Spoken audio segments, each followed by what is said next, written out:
So you're illuminated, your thoughts are illuminating, and you're just a blessing everywhere you go, my friend. That's it. All right, so I'm in the basement today, shriven to the man cave, which I do like it down here actually, but just so you can see, there's a punching bag, and that's a guy, that's not a man stalking me, that's a punching bag too. So That's awesome. Well, that's good. That's a cool gig. Yeah, I, anytime you can be in the man cave is good. I'm in the boudoir. okay, that's not necessarily a bad place to be. Yeah, but I'm in here with you. Oh, I know. Yeah, That's never mind. not I gotta good. go.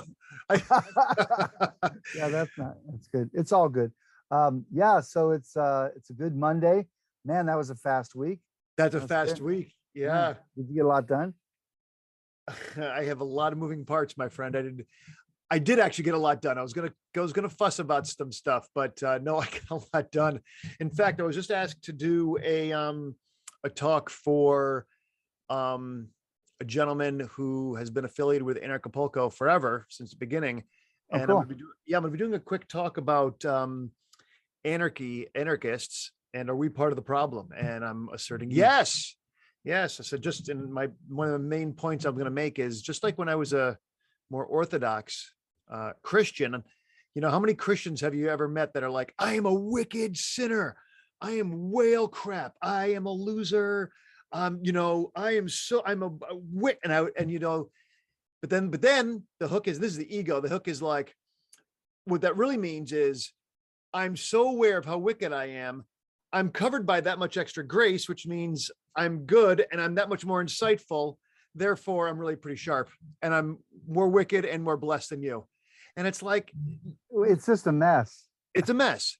And so I was thinking about the same thing with anarchists, is how they're like, effing statists, they're this, and they're sheep, they're this. And there's a way that, you and I might even talk about sheep, on this, I don't know, we might on the call. And there is a percentage of people who just don't think, won't think, and whatever. But man, we don't usher forth the kingdom of heaven when we're busy calling people names and putting ourselves on high and telling everybody else that they're a bunch of idiots, because we somehow think we've arrived, which is the height of hubris. I've arrived, and from here, you're an idiot. It's like, okay, well, don't make me look back at the rest of my life, because then I'll see, and everybody will see what's really going on back there. So, how do we, as people who believe in voluntary interaction, clean up our own acts and get a little bit less feel good from pointing out how pitiful everybody else is, and start, making sure we're filling our time with being better ourselves. Yeah, I remember a training where they were trying to get people to connect with their funk, and so there was this idea was that the worst scum of our culture was like the nerd, and whenever your crap shows up, it's your nerd. And they say that there's this thing is like, I'm not a nerd. That's the lowest form, because you don't even know that you're a nerd. Then it's like, I may be sometimes a nerd, or that you're, when you finally recognize that you're a nerd, you ultimately hit nerdvana. And that's when you're, you realize that everybody's a nerd, and it's just humanity and our stuff. And really, for those of us that are in the freedom movement, and those that are trying to take ground, like you're talking about anarchists and what that is, that's our field that we're trying to harvest. So I mean, so how do you harvest the fruit? You don't just crop it all down, or you're not in the field. I mean, this is the thing that you're there for, is to connect with and make a difference. It's not just so that we can be by ourselves in our little clique. And Christians do the same thing, where what we say is that the Christians, and I know this about freedom people, is we shoot our wounded. It's a great metaphor. And so it's like, really, that's really why would anyone want to come hang out with us if we're not the delightful people? It's interesting, as a book I just started writing, and my next week's talk, not this week, but next week's talk, is going to be on the art of self-government. It's by the way, I've got a quote here that I'm going to run by you, but it's from, you haven't read this yet, have you? It's Henry David Thoreau, Civil Disobedience. Right. I haven't read it yet. Oh, All right. Well, I'm going to start reading it to you. I was only going to read a little bit. Maybe I'll read I'll read the second paragraph to you, but Okay. I love because there's actually a quote here. I won't have you comment on this, but remember I told you I was going to bring you something to kick us off, Yeah, yeah. but I'll read the first few sentences because I always think about you with, the guy that won't, or gal that won't govern himself requires more government. But Right. he starts off this excellent essay saying, I heartily accept the motto that government is best, which governs least. And I should like to see it acted up to more rapidly and systematically. Carried out, it finally amounts to this, which I also believe. That government is best, which governs not at all. And when men are prepared for it, that will be the kind of government they have. Yeah, I think that I think that one of the things that was motivating the founding fathers to create the kind of government we have, and everybody knows that saying is like, what form of government have you given us? He said, a constitutional republic if you can keep it. And that's the part that escapes everybody, is if you can keep it, because the truth of the matter is we haven't kept it. No. And the thing about it is that and this is what I'm working on in my book, is that and really what I wanted to say today is that that the question is, what is the best way for me to have freedom come and freedom to be in my life and all that, and then people think that the answer to that conversation is to pursue the political arena agenda and stuff, and that's only one facet of tyranny or the lack of self-government or whatever it is. It's only one part, is the political power. If you think that there are people, there are anarchists and all that's like, well, I don't vote and all that stuff. If you think that political power isn't real power, they're not paying attention, because it is, because it moves the masses and does the things, and it empowers the order followers, all of that. Yeah. But the answer to government, the abusiveness of government, is self-government. Right. And that's something we can do right now in our own life. And that is and the key to freedom is responsibility. And that's always what the government and the tyrants want to do, is to invite you into safety or to give you something in exchange for your freedoms. Or irresponsibility. What else can you be irresponsible about? You can be irresponsible about your food choices and your health. Oh, we'll pick up the pieces. We'll just give you a pill, a petroleum-based something. You can be irresponsible around your sex life. You can be irresponsible in relationships. You can be irresponsible with your time, and they'll find a million diversions to keep you occupied and program you to think that that's actual freedom. And then here we are, No, that's exactly right. I was talking to a client this morning. He's moving towards eliminating his property tax. And so the first thing we were talking about is attitude. That's the first place, not the legal remedy isn't the first place. And I said, there's three things that you're after. You're not coming in looking for a fight. You're not looking for a fight at all. You're a lover.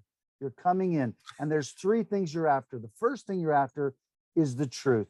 You got to see where it went awry, what happened. You're going to look at the history and all that stuff. The other thing is that you're interested in is to enjoy whatever you have right to, whatever that is. I want just whatever's rightfully mine by God, and whatever is mine, I want. And the third thing is responsibility. I want to be completely responsible for everything that I am responsible for, and I don't want to waive or give up any responsibilities that are mine.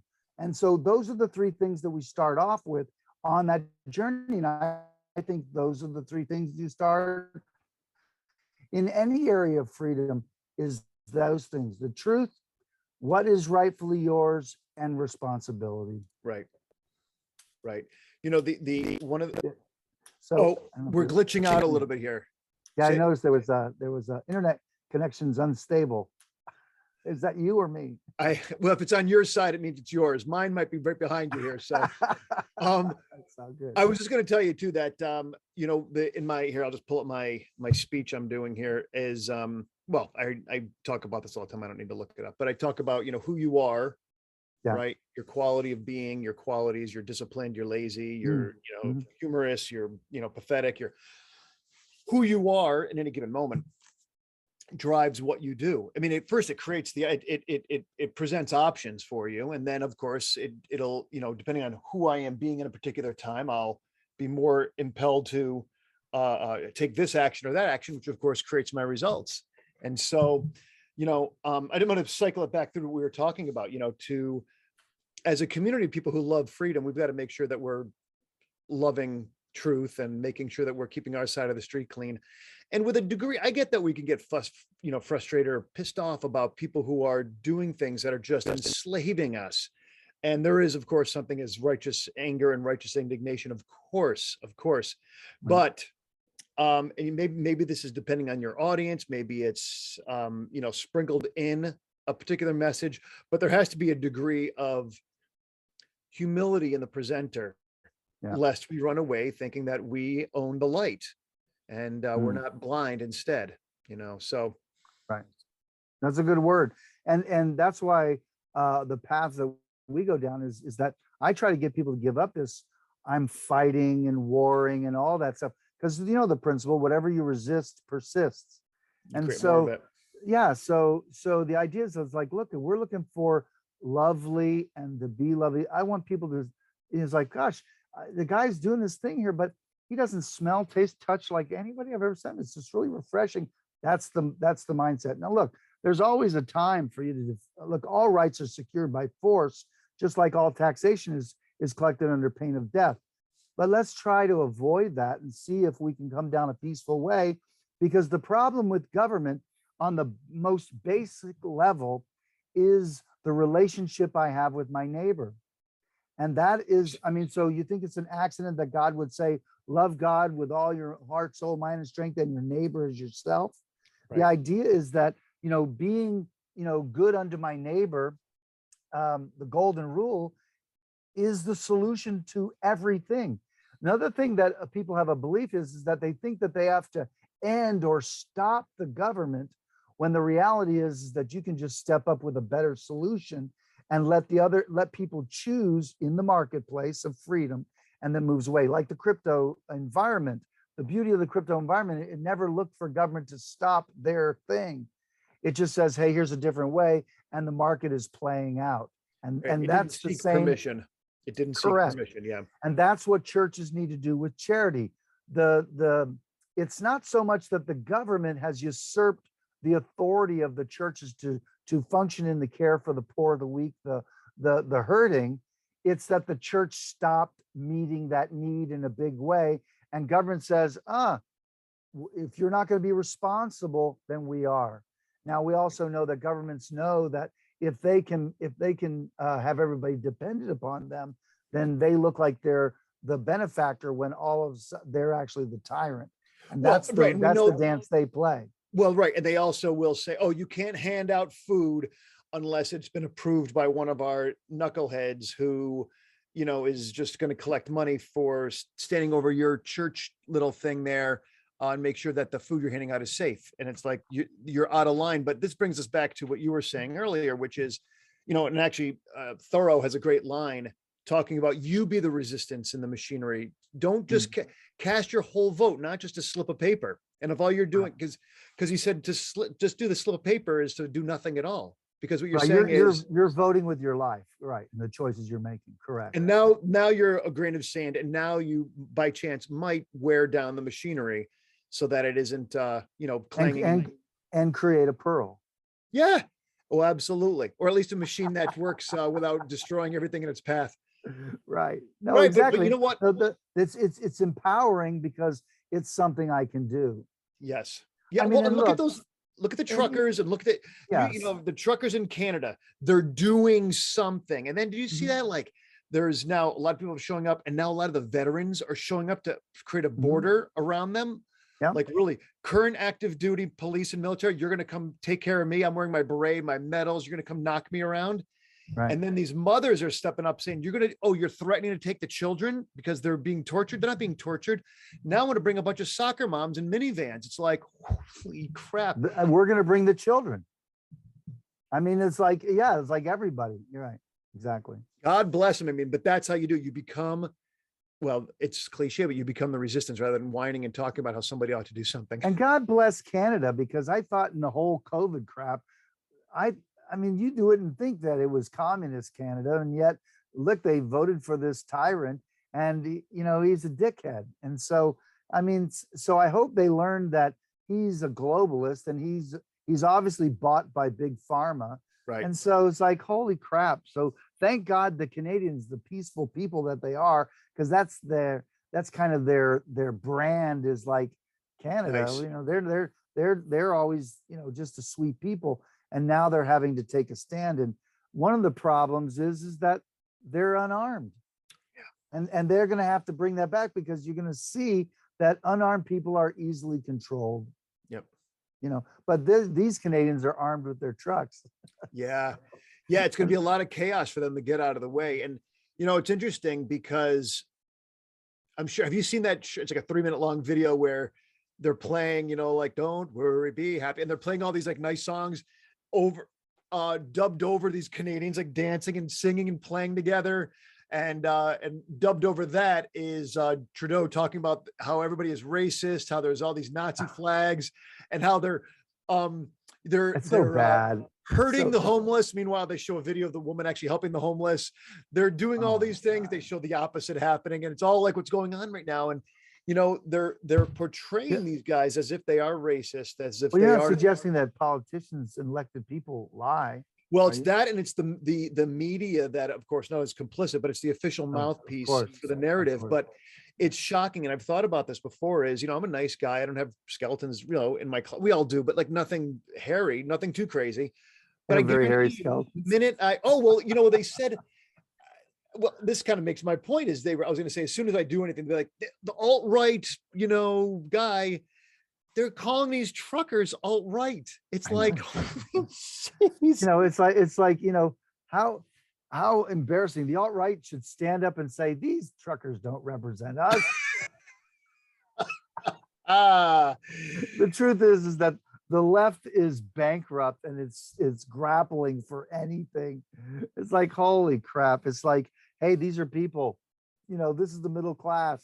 This is the bread and butter of our society. You piece of shit. Holy crap. Crazy. Well, so much for bringing forth the kingdom. It is hard to just be all lovey-dovey and but when people are unless you have a good time. Yeah, but you can have a good time. Oh yeah. While you're securing freedom, because I don't think look, everything that we do out here, whether it be by demonstration or paperwork or whatever, everything is to prevent bloodshed. Yeah. All of it. And we don't want bloodshed. But listen, you can't be afraid and compromise for for bloodshed, because like what's his name, John Stark said, live free or die, for there are things worse than death. And tyranny and living incarcerated and not living your pursuit of happiness is worse than death. That's great. So the idea is that let's create a lovely living. And you made some great points. And I think that those are areas that I think I'm going to write about, is the art. It is a learnable thing, the art of self-government. Yeah, and the beauty of that is that there are areas of our lives that government has taken over, and you have to, by responsibility, take it back. Yep. And it's yours. And this has happened on every time government's encroached, is that the people, it's not so much that the government usurped its authority, it's that the people didn't keep their responsibility, and they left the gap, and government stepped in and took that responsibility. One of my boys and I were just talking about this this morning. We were talking about Devin, who and we were saying how it's sort of amazing how all these narratives go on. And I was saying to him, well, can you imagine you run the banks? So now you can just print money and you can own politicians. And now you're going to take over medicine. And so now, instead of health being, oh, your stomach hurts and this and that, oh, how about stop eating sugar, remove the radiation from your life? What's the stress? You need a pill. And by the way, we literally have the pills for you. You can't even be a doctor unless you've gone through our, iatrogenic creating crap show. And then you're going to go, oh, you're going to control the media. Why? Because you're going to want people absorbed into sports and pornography and looking how great it is to drink and hang out and party a little bit longer. And you can begin to see, and he really got it, but you can begin to see the whole tapestry of, oh yeah, you'd want people fat, dumb, and happy, fat, dumb, and lazy. You'd want people investing in money that is worth less and less every day. And you're collecting actual value out of it while people work. And you could just see how, oh wow, this is it's what they do naturally, central collectivists and psychopaths. And so, maybe this talk will inspire someone to write something, and somehow it'll be a remnant that makes its way to the next time when we create something free in this world. But Right. to keep in mind that power hungry psychopaths will do what power hungry psychopaths do. Your job is to say no. Well, for the children, no. The old folk, no. And to know that it is okay to say no, absolutely, with your entire life. Because like you said, some things are worse than death. But we have to Yeah. learn to, the no has got it. We've got to exercise that no. Yeah, the fine art of saying no. And really it's people say no, don't say no because they are afraid. It's like that quote that I have, I don't know if I mentioned last time, is like, no one's rights are violated when they obey the government. It's only when you disobey government that you find out if your rights are going to be violated or not. Yeah. And so the idea is, the fine art of saying no. And there's a lot of areas of our life where we don't say no. When we seek, scripture says, blessed are they that mourn, for they shall be comforted. And so there's an invitation to enter into the suffering of life. And that can show up in any way, the suffering of governing myself, the suffering of loneliness or lasciviousness, or the suffering in the life. It says, blessed are those that mourn, that suffer the loss of some aspect of the joy of life. And God's promise is that he'll comfort us. But what happens in society with respect to suffering, instead of we avoid suffering and we seek out the idol that I would call the comfort God. And so we always are seeking our comfort. We're not embracing the suffering of my neighbor's suffering and entering into that care, the suffering of the lost and all, whatever it is that doesn't make life sparkle. I avoid that. And that's what you see. There'll be a calamity that happens, and the response from government is, oh, we can't have that anymore. We'll make another law, and we'll make it. And every time there's a suffering, they pass another law. Oh, they took down the trade towers, the Homeland Security Act. Oh, they did this. We got to have another law, more law, more law. Because the truth is, you're only going to be the safest when you're in prison. And the truth is, even in prison, they still bring in drugs. People still get killed. You're not even protected in prison. No. The government can't even protect your life when you're fully incarcerated. How the hell do they think that they're going to protect your life out here where living life is as dangerous as it is? You just made me think about how they're always talking, end racism and I want you to go to the prisons and where you're totally in charge. Go end it in the prison right now. Go do it. It isn't, because racism, is stupid. And the Morgan Freeman and even Danielle Washington was saying, like, stop talking about the color of your stupid skin. Yeah. You let's get on with freaking it. piece of crap. What is the matter with you? Yeah. Your skin means nothing. When did we decide that the color of someone's skin that we call skin color a race? Where did we it's do not. that? And who's talking about the difference between people? Why do we want to call it a freaking race anyway? Like someone's going to be the winner. It's like, give me a break. It's like, it has nothing to do with that. I particularly judge people by the thickness. That's how I judge thickness of their skin. Their top layer of dermis. That's how you really. that's how I judge them, because Well, you can tell. If you're thick skinned, you can take jokes. You're not offended easily. I like you. You're superior to those thin skinned people that are offended at every point in turn. That's how I judge people. So there's all the thick skinned people, and then there's the thin skinned people. That's how but the truth of the matter is about what they're bothering is that there is a right. And you see, the right, there is no right of association. There's no such thing as that. I don't have a right to be with you. Every relationship you have is by permission. And so the right is to disassociate. That's the right. And if you want to form an all girls club, God bless you. You want a club of all gay people, God bless you. You want all straight people, God bless you. You want all Jews, all blacks, all whites, you can do that. Your thing. It's not a bad thing if you want to segregate yourself. The thing about it is nobody has to be in your thing. And if you're stupid and you want to group up with a whole bunch of stupid people, well, God bless you. We'll get out of your way, but I don't have to participate in that. Absolutely. When you think about the, you don't have to participate. You think about how,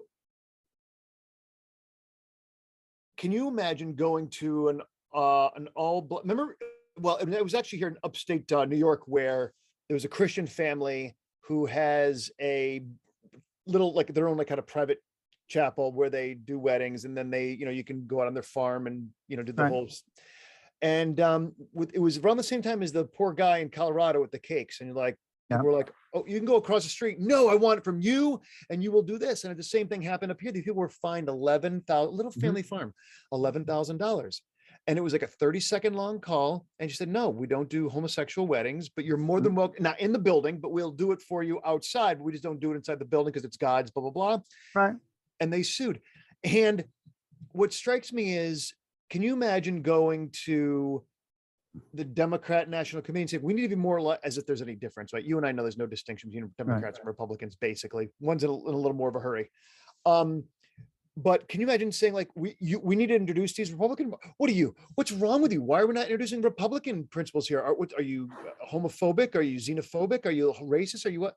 Republic-phobic. Republic-phobic. You wouldn't go to right. Alcoholics Anonymous and say, why are we not trading baseball cards? This thing sucks, and just blow up the whole meeting. No, you don't belong there because you don't want what they've got. So leave. Well, right, of course. And that's see, this is where people are immature and they don't get the idea that you have a right to disassociate. And so, gay groups and clubs don't have to have Nazis in their stuff. They don't have to support that kind of thinking. And if you don't, and look, if you think that it's okay to have a black college, which I have no problem with black colleges, but don't be pissing and moaning if someone wants to come up with a white college. No. And not that I would advocate either, but if you want to, why would I be bothered that that's what you want? And for the people who want that, that thing, it's okay. I want there to be boys clubs. I want there to be girls clubs because those are unique. And if black people want to come together and support each other, well, there's nothing wrong with that. The thing about it is that they don't recognize there's a right to associate. When your government says you have to do something. And listen, another thing is when one person says to someone else, you have to be with me, we get restraining orders for people like that. That's right. And so when your government says you can't separate your state from us, we get restraining orders on governments like that. So when England wanted to pull out of the European Union, I said, well, is Europe going to bomb England now? Well, no one would say that that's going to happen because they recognize that the European Union came together by a vote. Right. Well, that's how people joined the American Union, by a frickin' vote. And if any state wants to walk away, well, then that should be an indication they don't want to be with you. Right. Collectively. Right. And they don't have to get permission for that. They just say bye-bye. Right. Because we follow that lead because the founders said in the Declaration of Independence, when in the course of human events, it becomes necessary for one people, what people? It doesn't say. When one people want to, I lost my track. Dissolve the bands. Dissolve the political bands that connect them to another, and to assume among the powers of the earth the separate equal station to which the laws of nature and of nature's God entitle them. A decent, respected opinions of mankind, they should declare the purpose of the causes for the separation. Separation. So the idea is that you have a right to separate. And that's to be celebrated because the value of it, it checks the other for how come nobody wants to be with you. And it's interesting too, is that when you look at punishment, one of the most blessed punishments that of corporal punishment, if you would say that people can have, is the power to exile. And even in the church, we recognize those that aren't going to walk the principles of Christianity or whatever it is, that we would mark and avoid them, not shoot them, not throw them out, not kill them. We'll just mark them, that one, and we'll avoid them. And scripture says to treat that one like an unbeliever. There's actually a great line. And so the unbeliever there is not like unbeliever and I hate you or I judge. Unbeliever is like ground zero for that's the one that we're trying to convert. That's the one we're going to love. So you don't come back and you begin in the baser loving that one.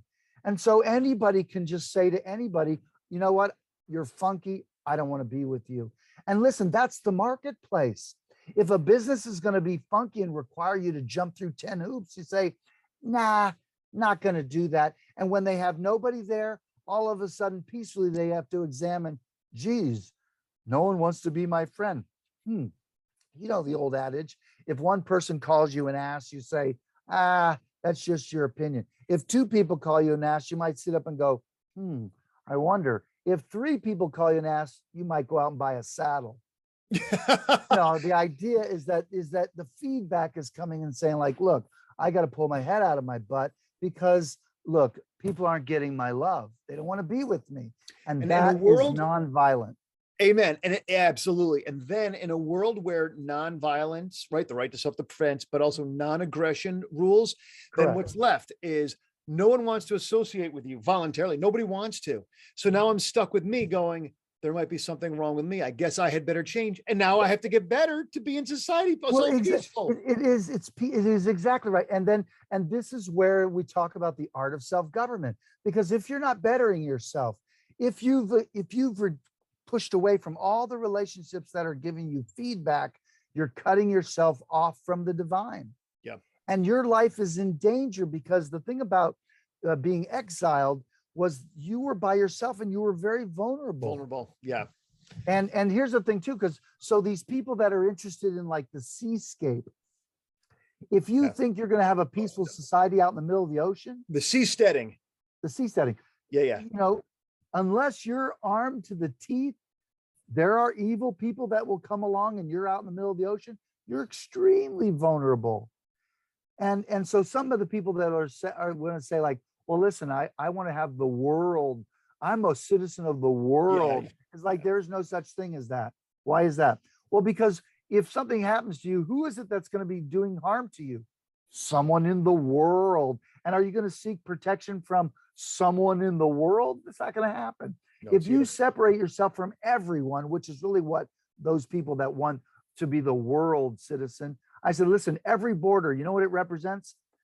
It represents that we are a group of people that have something in common, and you're welcome here, but you can come and be here friendly. You can come here and enjoy us, but we don't want you here unless we say it's okay.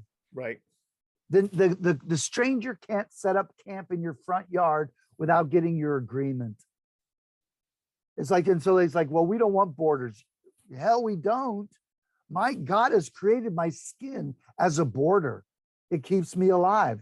And I have a freaking awesome defense system. And so my body determines who's okay or what's okay in my body.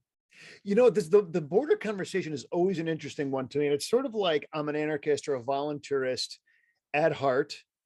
And, you know, as we just read from Thoreau, is that's the kind of government, that's kind of like people have when they're prepared for it. But we're not prepared for it. So do you do evil in order to do good? Like, well, okay, that's a whole big philosophical question. So, you know, to me, I always think of, you know, once upon a time, 100 years ago, we didn't have passports and it wasn't a thing, because if you risked your life and sold everything to get from Germany or Poland or Africa to get to America, you're actually the kind of person that I want for a neighbor. End of the conversation. Exactly. Absolutely. And if there's a guy, Milton Friedman, who talks about open borders, you can look it up on YouTube. It's wonderful. And he said before 1910 or 12 or whatever it was, we had open borders and it wasn't a problem, because they came here to work.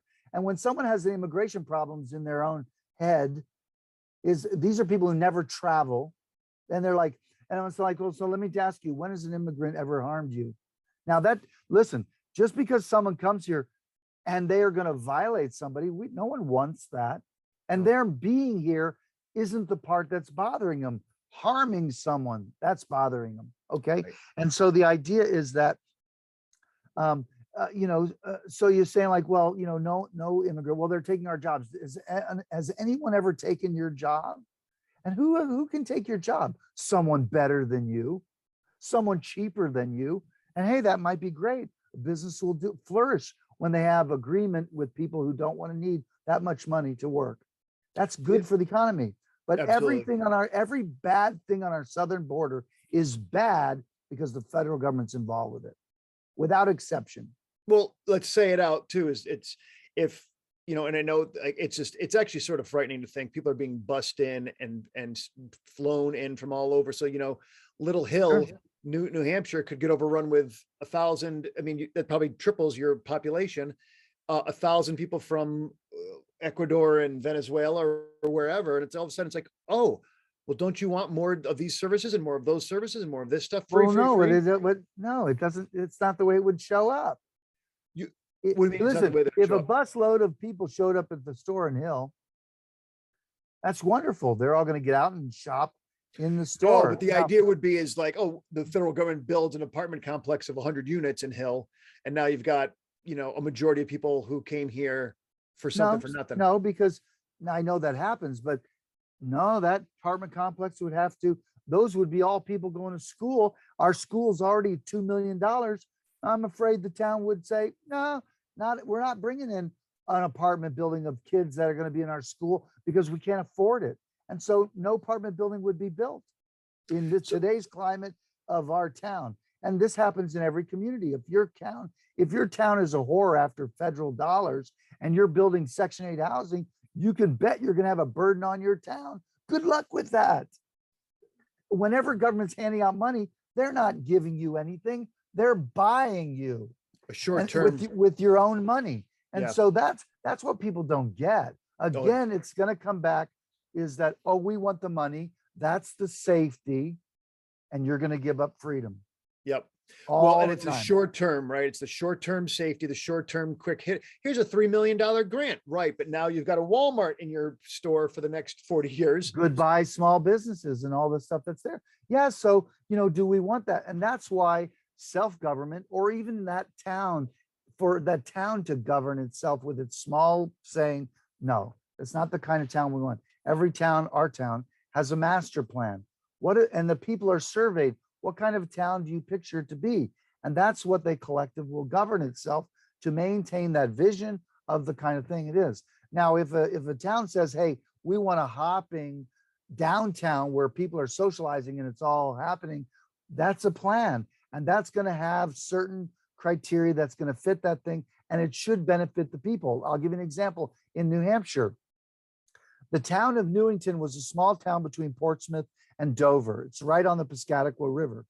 And what happened was that town had the lowest property taxes for their people, because on the other side of the highway that goes up through there, the turnpike, they had a mall and corporate businesses, and nobody lived in that side of the town, and it was complete commercial. And the taxes in the commercial place that was flooding with people, and everybody went to the movies and all the stuff that was there, kept the property taxes over here extremely low until the state came in and started funding education, and then they doubled the town's taxes.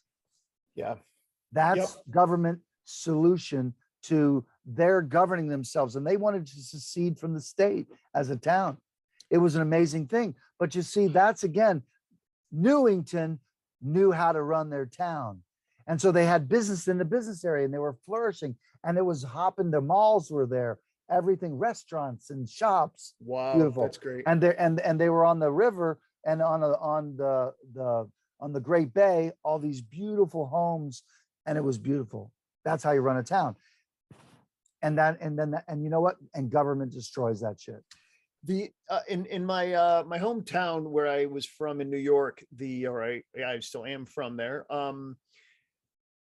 the local school district was offered, I don't remember the exact number, but something like $20 million for a bunch of new buses and a new parking garage. And I remember talking to one of the people on the school board saying, yeah, but how are you going to maintain that? You know, I went to that school and we were there for years and the buses are all outside. Oh yeah, but this and oh yeah, but that, but you got a garage. It's for the maintenance. Otherwise the buses are outside. Yeah, but this will house them all and all.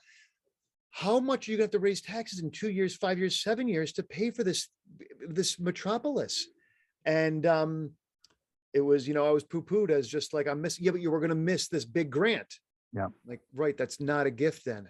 That's not a gift. That's right. You know, it's That's like buying right. a 5,000 square foot house. It's like, oh, that's great. Except for when the property bill comes and then I've got to clean Why it. do they think that grants are free when they don't realize that that's taxpayer dollars? That's people paying that. They're taxing. That's somebody else, right? We know that. I mean, Walter Williams always talked about that, right? Name me one senator, one congressman of any kind that could go and say, I'm going to say, no, no, no, no, no. And I'm not bringing you any goodies home. You'll never get elected. Correct. And so your job is just to try to get as much crap to your district while knowing your people are going to have to accept the fact they're getting taxed anyway. So it's just about how can we fleece everybody else? You know, it's funny. There's a book right back there and I only read one book. Yeah. I could bring it. It's a big, thick book. I could bring it out and impress you with it, but I only read one article in it, but it was really good.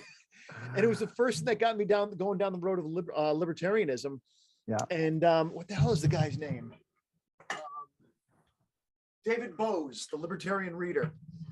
Anyway, he said, and it was the first time all the lights came on for me, and he said, imagine going to a restaurant and you're just going to get yourself some dinner. What are you going to do? How are you going to buy? Oh, I'm going to take this. I'll take that. Well, what if everybody at the table is going to split it? Now you're like, well, I don't drink. So everybody gets a drink. I'm like, well, I'm getting a damn, I should get 3 desserts for the price of your friggin' drinks over here. Oh, everybody in the restaurant. Well, now you don't even know these, but no relationship with anybody. Screw that. I'm getting 2 fillets. I'll bring one home. I'll get a couple desserts. And now everything is way more expensive because I'm going to get my piece. And it's what is it? What do they call it? Not the disaster of the commons, the tragedy of the commons, right? That's correct. That is absolutely correct. And then people don't get this is where bankers come in. The same thing is that bankers, the reason that houses are so expensive, reason that cars are so expensive is because there's a banker in the middle. What happens is the car guy, you know, typically for houses and cars and other things, the cost of them are the materials and the labor to build them.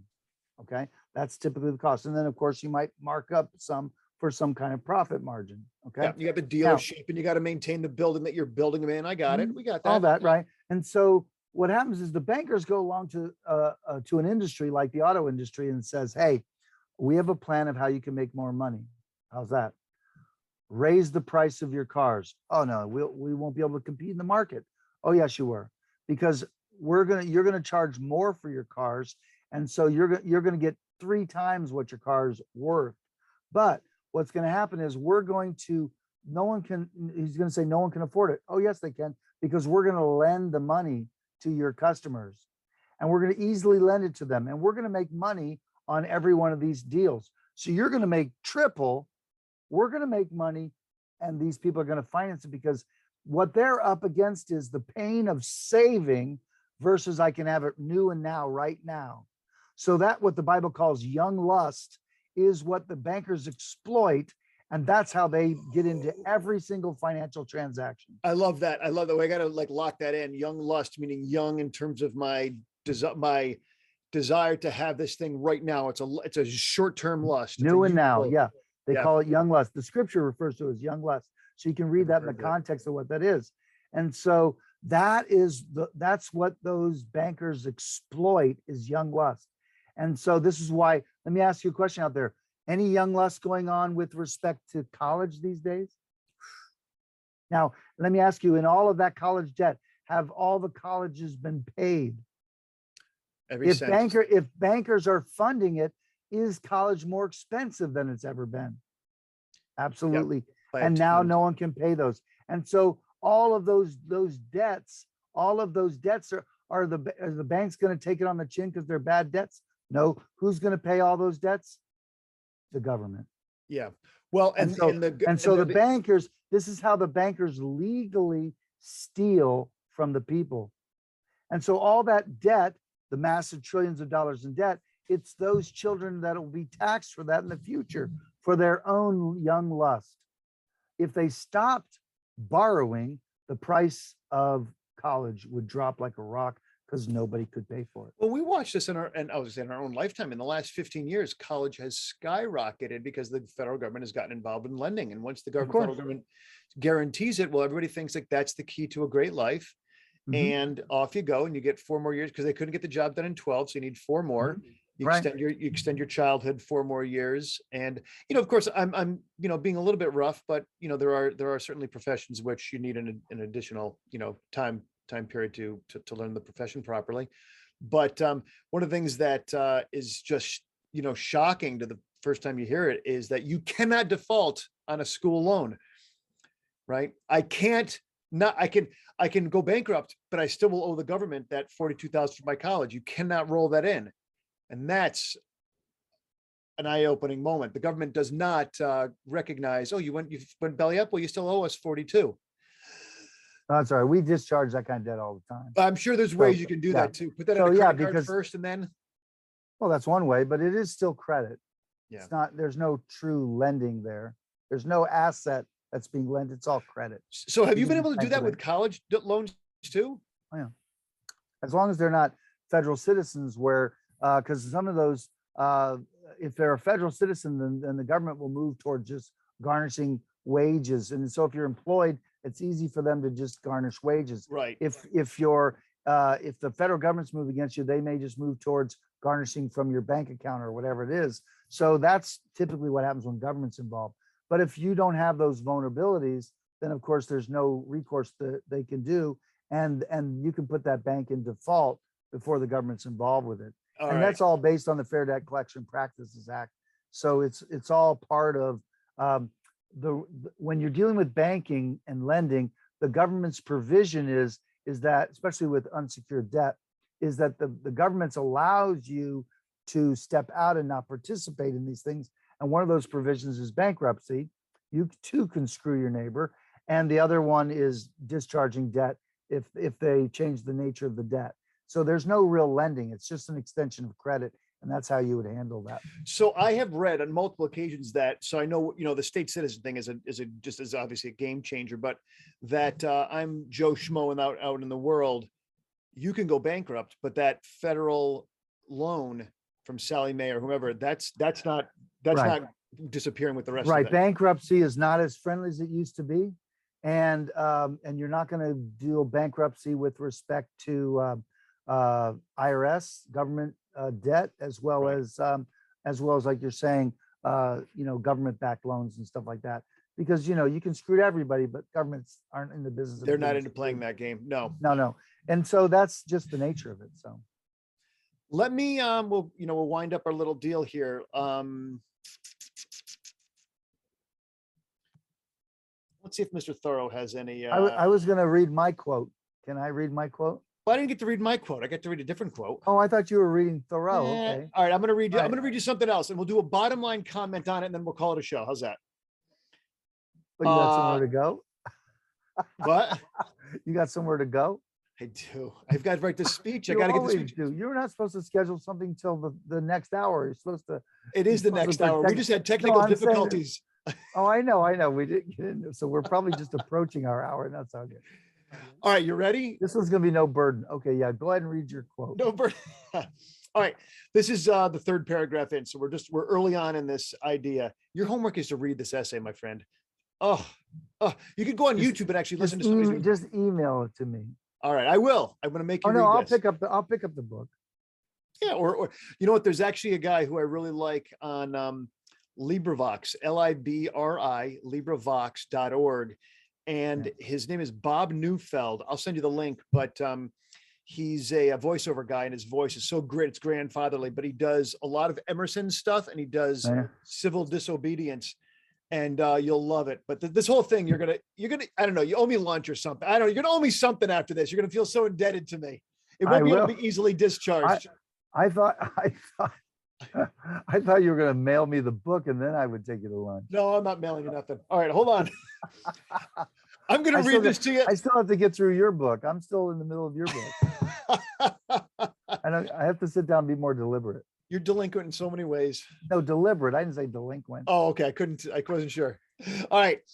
This American government, what is it but a tradition, though a recent one, endeavoring to transmit itself unimpaired to posterity, but each instant losing some of its integrity.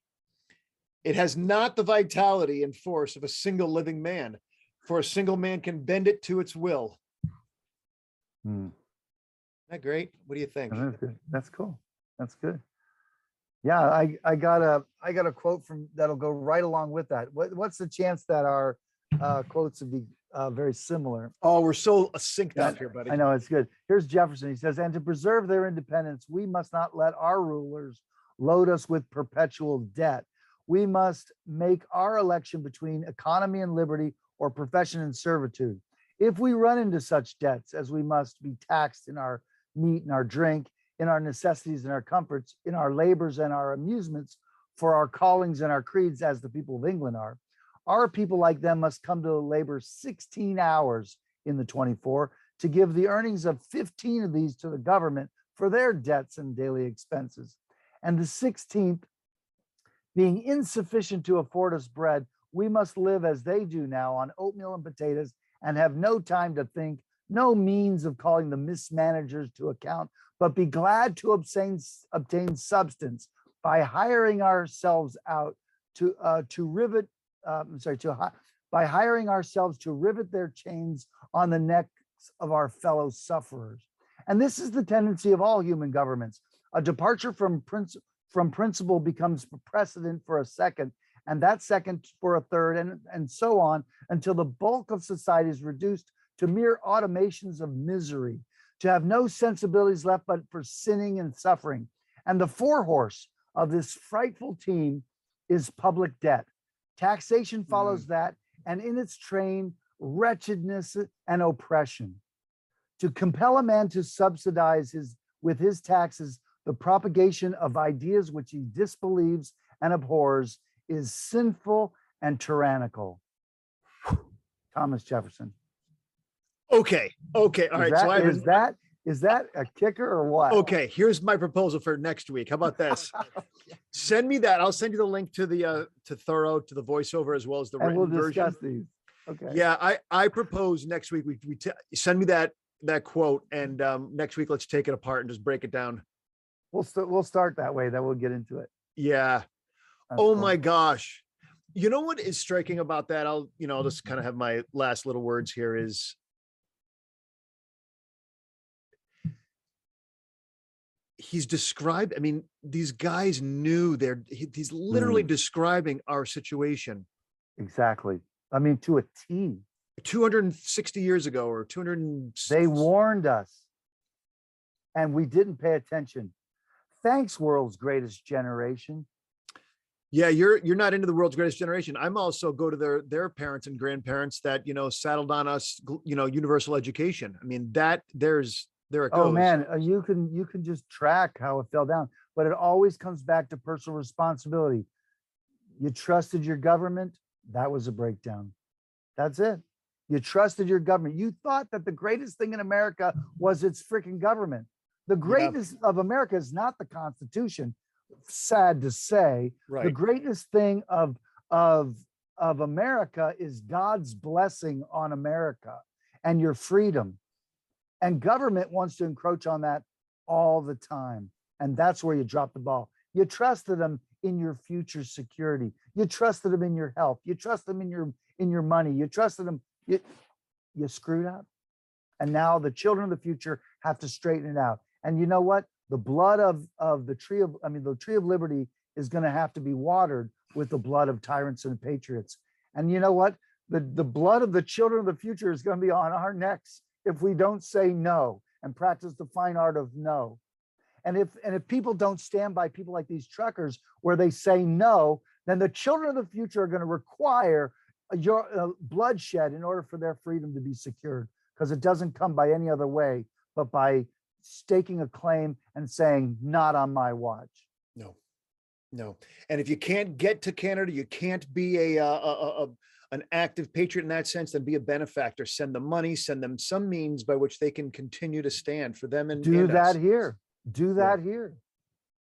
Because that's right. Do whatever you can you know, because everything matters. Every Let me- every bit that matters. Let me just does. say this on my fourth goodbye here is last Friday there was a protest in New York about the whole mask thing. Right. And though the governor has said, and it's no coincidence, yep, no more masks except in schools and prisons. No doubt, they're together. Yeah. And meanwhile, the number of pictures I've seen of her with like 4 or 5 administrators from New York State posing with all these kids all wearing masks and none of them are, it's just grotesque. It's disgusting. Anyway, we went But to you what know, is but called, you know why? You know why they're saying no masks right now, right? well, they're not popular because people are, maybe they're afraid. Maybe they're, what do you think? What's coming up in November? Oh, well, yeah. You think already? You think this is what it is? So Omicron, you think like Really? all the numbers are down? Yeah, I didn't know. No, there's midterm elections are coming. Oh, yeah, that's probably all it It's is. that's all. That's the only reason it is. Well, right. And then there'll be a new variant, a new strain. This age thing is just next week. But listen, Yeah. We're gonna. There's a lot to chat. oh I yeah, told you, this is a In- fast hour. I know it is the fastest hour on the internet by Ron Renaud and Christopher Gronski. Like, subscribe, and share. All right. So last Friday, there was a mask protest in Albany at what is called the Empire State Plaza. It's underneath the ground in Albany. I knew about it. I had stuff to do. I had to, head back to New Hampshire, and I was just like, I don't have time. And I went, wait a second. You can't go for 45 minutes, show your face, make a little bit of a difference, and then get your rear end back. And I, felt enough shame to go, no, I'm going. Now there was only maybe 60, 70 people or so. Yeah. And so some guys getting interviewed by the local ABC affiliate, and we all kind of lined up to make it look like we're all here, And then I start getting out my camera to do a video for my own YouTube channel, and or Odyssey channel. I should plug Odyssey. And some woman is listening to me. She's handing me a bullhorn. She says, "You should be talking. You should be whatever. You know what you're doing here." And I go, "Oh no." She turns it on and is like handing it to me. And I'm That's like, awesome. "Oh, I'm trying to avoid it." It's like, no. Awesome. I only avoided her for like 3 minutes, and then finally I'm like, all right. So I said, So great. got in front of everybody. I said, ladies and gentlemen, do you mind if I talk to you for a couple minutes? And they're like, no. Okay, kind of goes through the crowd. Well, I got on my soapbox probably for 10 minutes talking about the abusive relationship we're in with government. Yeah. I mean, I went on, and I mean, people You're were inspired. Like, yeah. And and it's easy to go like, well, isn't Ron great? And it isn't. To me, like, the message is get out there and do something. I did one right. thing. I got in my car, and then I showed up. Then I got behind everybody else. Then I took out my camera. I didn't want to get up my camera. I got out my camera. I started doing something. And it led to something else. And people started coming up to me afterwards, and they were inspired, and they were excited. And it's like, great. That's why you're enough. there. That's why it. you're there.